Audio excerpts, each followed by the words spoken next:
السلام علیکم۔ آج ہم جماعت نحم کی اردو کی کتاب میں سے سبق نمبر 1 پڑھیں گے، جس کا عنوان ہے ہجرت نبوی صلی اللہ علیہ وآلہ وسلم۔ اس کے مصنف ہیں مولانا شبلی نعمانی رحمۃ اللہ علیہ۔ اس کی صنف ہے سیرت نگاری اور ماخذ ہے سیرت النبی صلی اللہ علیہ وآلہ وسلم۔ سب سے پہلے سبق کا مرکزی خیال جان لیتے ہیں۔ حضور اکرم صلی اللہ علیہ وآلہ وسلم کو دعوت حق کے جواب میں بے پناہ مشکلات کا سامنا کرنا پڑا۔ کفار مکہ نے آپ اور آپ کے ساتھیوں پر مکہ کی زمین تنگ کر دی۔ آپ صلی اللہ علیہ وآلہ وسلم کو قتل کرنے کی سازش کی گئی۔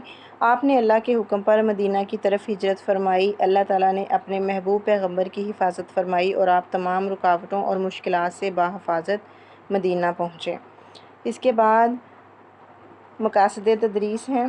مقاصد تدریس جو ہیں، اس کے مطلب ہے کہ سبق کو پڑھنے کا مقصد کیا ہے۔ تو اس کا مقصد ہے کہ طلبہ کو اسلام کی ابتدائی مشکلات سے آگاہ کر کے سیرت النبی صلی اللہ علیہ وآلہ وسلم اور سیرت نگاری سے روشناس کروایا جائے۔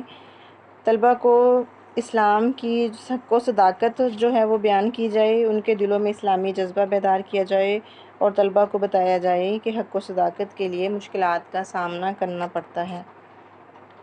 اس کے بعد سبق کے خلاصے کی طرف آتے ہیں۔ خلاصے میں جو ہے کم از کم 5 ضروری نکات کا ہونا ضروری ہے۔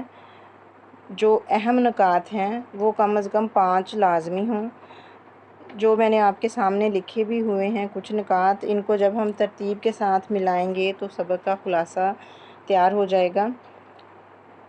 یہ ترتیب سے جو ہیں وہ میں پڑھ دیتی ہوں۔ اللہ تعالیٰ کا حکم، مکہ سے ہجرت، اکثر صحابہ کا مدینے پہنچنا، ابو جہل کی رائے، حضرت علی کو امانتیں سونپنا، غار ثور میں قیام، سراقہ بن جشم کے گھوڑے کا زمین میں دھنسنا، مدینے میں تشریف آوری اور والہانہ استقبال۔ جب ہم ان نکات کو ترتیب سے ملاتے ہوئے لکھیں گے تو یہ ہمارا خلاصہ بن جائے گا۔ خلاصے کے لیے ایک اہم بات یہ ہے کہ کم از کم 1.5 یا زیادہ سے زیادہ 2.5 صفحات پر مشتمل ہونا چاہیے۔ سبق میں جو ہے خلاصہ لکھنے کا سوال ضرور آتا ہے اور اس کے نمبروں کی تقسیم کچھ اس طرح سے ہے کہ مصنف کا نام لکھنے کا 1 نمبر ہے اور سبق کا خلاصہ لکھنے کے 4 نمبر ہیں۔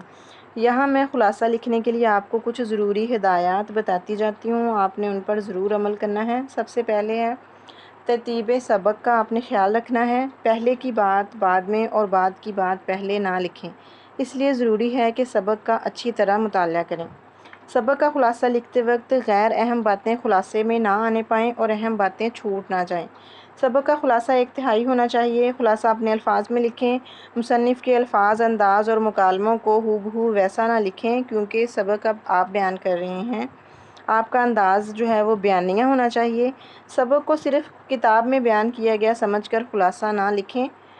خلاصہ لکھیں، خود سے اس میں اضافہ نہیں کرنا۔ اپنی طرف سے حوالہ جات، تاثرات، رائے یا تنقید کو شامل نہ کریں۔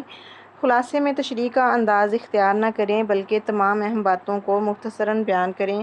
اس کے علاوہ آپ نے سبق میں اختصار، جامعیت کے ساتھ ساتھ روانی اور اصل جو عبارت ہے اس کا لطف